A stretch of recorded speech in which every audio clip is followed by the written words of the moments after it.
there, thanks for joining me. Today we are diving into one of my favorite topics, incremental exploration for real world small businesses like ours, aka experimentation. Now, I've been talking about this for a while now and see that others are catching this bug because I see a lot more chatter about it lately. So there must be something to it, right? Anyway, this is a really fun subject, so without further ado, let's just get started. Really quickly, what are we talking about today? What are you going to learn? What are you going to take away? Well, you are going to get a very high level primer to what is iterative experimentation, what are discovery sprints, why do these things work so well for small businesses like ours, how small changes can really compound into being significant progress, and how to design an experiment and then the steps you need to take to start implementing this in your own small business. Because we are action takers. We are all about action and not sitting around and watching or twiddling our thumbs. We want to make progress. We want to move forward. We want to move the needle in our business. Okay, a little about who I am so you don't spend the next 15 minutes or so staring at a stranger rambling on. I promise we'll power through this at turbo speed because otherwise, total yawn fest, right? Anyways, my name's Suze. I started my business in 2019-ish doing mostly copywriting and content creation. And I'm also the gal wearing all the hats over here at SB Success Factor. My background is in business communications and content programming, operations management, program and project management, and information and knowledge solutions. I have worked in, for, and with all kinds of organizations in a range of industries, literally from family run medical device companies to multinational investment banking firms. And a few fun facts about me that have absolutely nothing at all to do with business or this presentation topic, just so you don't think I'm dull and one dimensional. I was a Peace Corps volunteer in Mauritania, West Africa. Go look it up and you'll find it on a map. I have a first degree black belt in mixed martial arts, as in 8 different styles, including weapons, not the hexagonal ring cage fighting kind of MMA. And I've been to all 50 US states. Now I work mostly with small businesses who are doing a lot themselves, especially when it comes to things like operations, marketing, and so on. And what I see over and over is that people feel overwhelmed by planning, by making decisions, and by trying to figure out what they're quote unquote supposed to be doing in order to grow their businesses. And people often don't lack ideas, they just aren't sure how to test it out in a logical, manageable, productive way. So they either do nothing, which isn't really a viable option in an ever-changing world, and other times they jump from thing to thing, guided by guessing, or do something extreme on a whim. And the real cost with these paths isn't just money, it's momentum and confidence. Now, I spend a lot of my time building, testing, and adjusting offers, programs, bundles, campaigns, content systems, you name it. And this approach to experimentation, incremental exploration, honestly came out of necessity. You can't stand still forever or you'll get passed by, and you can't always just pivot or burn everything to the ground and start over. That's really impractical and exhausting to even think about. So I needed a way to learn about what actually works for me and for my business without over planning, over investing, or getting stuck waiting for perfect information. Plus, experimentation for me infuses a sense of fun and adventure, and I really love the notion of discovery and continuous learning and improvement. I've also kind of ditched goals and resolutions as my main planning and development mechanisms, both in my business and in my life. Resolutions feel inherently flawed to me. They often originate from a place of cultural pressure. They usually aren't well defined or measurable, and there's almost this built in assumption that you're going to fail or quit before you even really start, and then you just give up. Goals definitely have more structure than resolutions, which is helpful, but they can also lack flexibility. And there can be a pretty negative association when you don't achieve your goal. Experiments, as I do them, on the other hand, are kind of made of spandex. They can be a bit stretchy. They can be a little agile and can zig or zag midstream. It's okay to stop or change course at any point if it makes sense to do so. It feels like there are fewer hard and fast rules, so it's easy to customize these containers. And they assume learning, adjustment, and change right from the start. Okay, so what are iterative and incremental anyways? When I say iterative and incremental, I really mean small and ongoing. It's a continuous process of plan, do, check, and revise. And to be honest, this part is super rooted in my operations management education, such as the plan, do, check, act framework or the continuous improvement methodology pioneered at Toyota. So, all my operations management people out there, maybe you remember that from your university days. But as you can see, it has applications elsewhere too. You don't have to be an operations manager at a factory somewhere. I think about it as the idea of little by little or inch by inch instead of big dramatic sweeping changes or huge launches or massive commitments. I like to dip my toe in instead of diving in head first. So this gives a taste before committing to a whole hog or, gives you a chance so you can start to get a sense of, is this feeling right to me right now, which is super important. Moving on, what are experimentation and exploration? Well, for me, experimentation and exploration are really about asking questions and seeking answers. You get to put on a lab coat identity and run trials in your lab, which is essentially your business. And we're talking about trials designed to answer one specific business question. So, not big campaigns, not full rebrands, not 1,000 part funnels or complicated tool suites. I believe that good ideas are everywhere and that you should draw inspiration from them, but direct copying of other people's playbooks doesn't mean you'll get the same results. So you have to do these micro experiments to see if you can incorporate the essence of these ideas and how in your business in an appropriate manner. I like trying variations in the wild and getting a pulse on what's working and what's not, and then adjusting course. And by the way, what's working, quote unquote, working, can really be on your own terms as well. It's not always about the numbers, it's also about how you're trying out what you're trying out feels to you, if it makes sense in your business context. Okay, so we have touched on why I think this is a smart and awesome approach to moving forward in your business and what I mean by all those $5 words on the title slide. But what is it that drew me to experimentation in the first place? Well, it was sort of an evolving thing that culminated in me realizing some really important mindset shifts. First, that experimentation is neutral. There aren't really failures, there are just learning opportunities. You try something, you get information back, and then you just adjust and move on, or you try a revised version of the experiment. And second, because I was moving from only asking, did this perform well, to also asking, what did this teach me? I started being more emotionally detached, but in a good way. I was better positioned to be more analytical and objective. And this mental framing is central to making experimentation practical and sustainable. Now, on a personal level, I was getting stagnated and feeling slow and stuck, and experimentation brought in some fresh air and possibilities. Experimentation is, by nature, dynamic and unbounded in certain ways. And this was really freeing and uplifting to me. It felt renewing and invigorating. It also leans into some of my strengths and interests, which are creativity, growth, and problem solving. And, that just made me feel awesome. So I don't treat experiments as wins or losses. I treat them as signals. They clue me into where I should go next and why and how I should focus my energy.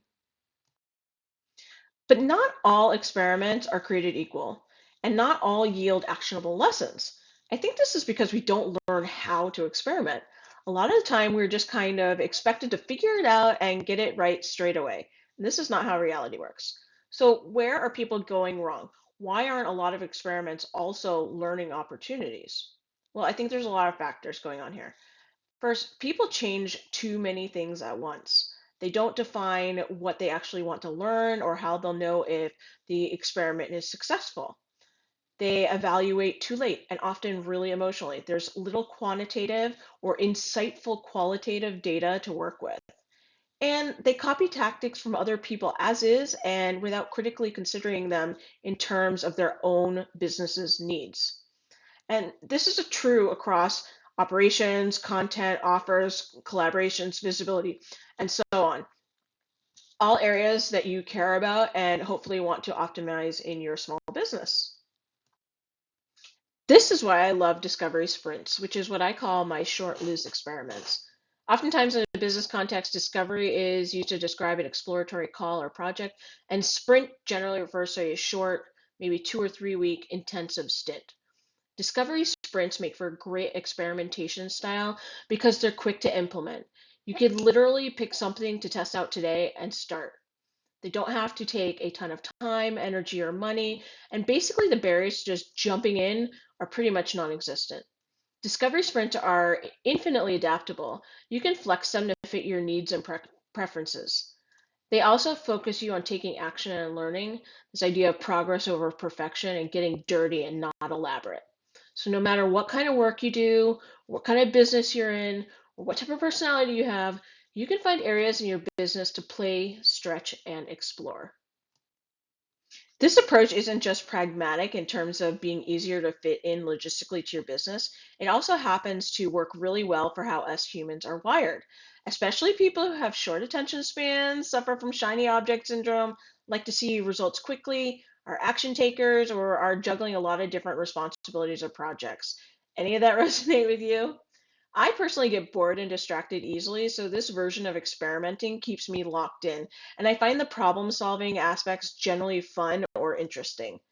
And not every micro experiment is going to work out, and that's okay. Because the scope is small, it reduces overwhelm and risk, avoids all or nothing mentality, and makes it much less likely that you'll get sucked into a rabbit hole of what feels like crippling failure. And instead, you keep forward motion and protect both your confidence and your momentum, even when the results are mixed. Maybe you're thinking that if the experiments or discovery sprints are kind of small, how could they possibly have significant impact? Fair enough. But you've probably heard of the butterfly effect or the ripple effect, where one tiny action can spread out over time and produce massive change. This is very similar. Small actions can stack up and compound over time, like interest on your savings account, and ultimately create a big windfall. I like the analogy of building a wall. On day one, it didn't go from nothing at all to a full on wall. It started with laying the foundation and then placing one brick at a time. Your business or your empire is the same. By using iterative experimentation, you're also much better prepared to deal with changes in plans or to take advantage of new ideas and innovations. In the wall metaphor, that might look like trying a stronger mortar or being able to build even if the terrain changes. Experiments also help you develop agility and resilience. Being open to trying new things signals that you're ready for opportunity, that you're receptive, you're willing to give things a go. And you're building resilience, which can help you mitigate damage from negative changes and hasten recovery. It's a muscle that you develop over time and through challenge. And over time, people recognize these qualities and bring new opportunities your way. So let's start bringing this from the realm of theory into the RRL. Here are a few real practical examples of what iterative experimentation looks like in my own business. And at a high level, this can look very familiar, like A/B testing, a quick proof of concept, or a short trial and error sprint. For me, bundles are one of my biggest experimentation playgrounds. I test different themes, formats, delivery setups, timings, durations, tiering structures, and so forth. For example, one bundle that I wasn't performing the way I expected or wanted, so I changed it midstream. I shifted the offer from 2 tiers to three. I adjusted the end date. I added in additional resources. I did all kinds of different cross promotion schemes and partnerships, and even ran a short flash reopening. Email is another major area where I run small, low risk experiments all the time. I test the type and amount of content, the layout and formatting, the send time, the calls to action, and uh, so forth. I also run very small micro tests before I commit to bigger work, like testing a content angle before I build a full campaign around it, or testing the positioning of something before rebuilding a page, and testing audience response before I create a new product or lead magnet. And the goal here isn't perfection, it's learning fast, cheaply, and with as little friction as possible. So you have some ideas of how I use experimentation and discovery sprints in my business. Now, how do you decide where to start in yours? I think that when people hear the word experimentation, they often assume they need to create some special big new project, and you really don't. The easiest and most useful places to start are often the parts of your business that already exist and already are running on repeat. So think your marketing content, your offers and pricing, your onboarding and how you deliver work, and your internal systems and workflows. Basically, anywhere you're already doing something over and over again is a great candidate for a small experiment. Just keep it extremely simple, no special experiment projects, no big rebuilds, just something small, clear, and manageable that fits into what you're already doing. And perhaps this naturally leads into the questions, how do you know what's a suitable experiment and what kind of selection criteria makes sense? A good first experiment should be related to something that's already happening in your business. Again, not a big brand new project that you have to create from scratch just to run this test. And here are some criteria or characteristics I think you should consider. Scope. Keep the scope small and well defined. Should also be something that's easy to reverse. And finally, focus on one main change at a time. Why? Well, because when the container for your experiment is small, it's much easier to manage, much easier to follow through on, and much easier to see what's actually going on. When you are not locking yourself into a big permanent decision, you're just trying something on. And that's what gives you the clarity and actionable insights. If you change too many things at once, it becomes very hard to understand what's actually making the difference. Okay, here's the simple, flexible framework I use for most of my experiments. This isn't necessarily something I formally write down. It's often just the mental checklist that I run through. First, decide what you actually want to learn. And this keeps the experiment focused on a real question and not just, busy work or activity. Then ask, what exactly am I changing and why do I think this might help? What am I comparing it to, or what's my baseline, and how long am I going to run this experiment or discovery sprint for? And this keeps the experiment contained instead of kind of open-ended. You don't want an open loop here. And while it's running, I tune into one or two key metrics or signals, just enough to see what's happening. And then I decide the next tiny move based on what I've learned as I'm going. I can move forward, fork off into a different direction, or take a step back and try moving forward again in a revised manner. This is a really lightweight flywheel system, but it is enough structure to make your experiments intentional instead of random, and it gives you enough guidance to forego a lot of decision fatigue and floundering around and wasting your time and energy. You really don't need anything fancy here. We've touched on this a little, but you need to go into your experiments with the intent to measure the results in some way. Otherwise, how do you know the quality of the outcome of your experiment? How do you determine if it was a success or not? And how do you glean usable insights from your efforts? Well, you have to track and evaluate, preferably along the way and also at the end. When you're gauging progress, you can absolutely look for quantitative markers, things like clicks, open rates, replies, signups, and conversions.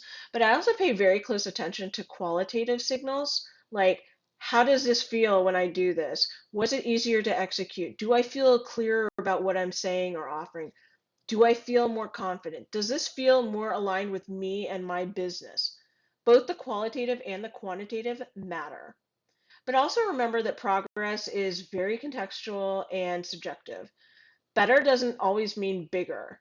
Sometimes the most valuable signal is that something became simpler or more sustainable or more true to how you actually want to work and live, even if the numbers only move a little bit. You know what they say about the best laid plans. And yeah, not every experiment is going to go the way you wanted or expected it to.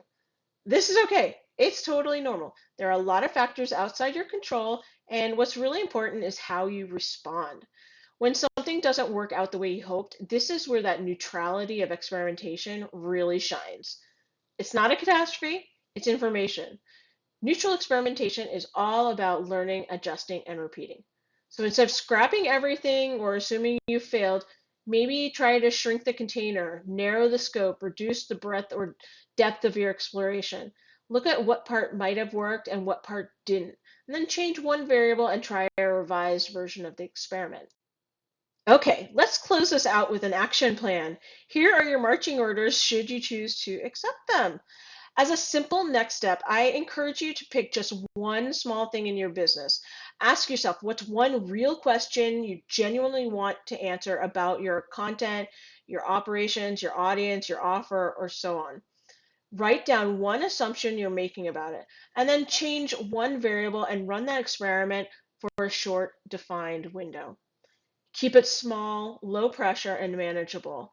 We're working in that lean, mean discovery sprint zone here. And have some fun with it. This is your chance to get creative, safely explore, and learn quickly without blowing up your whole business.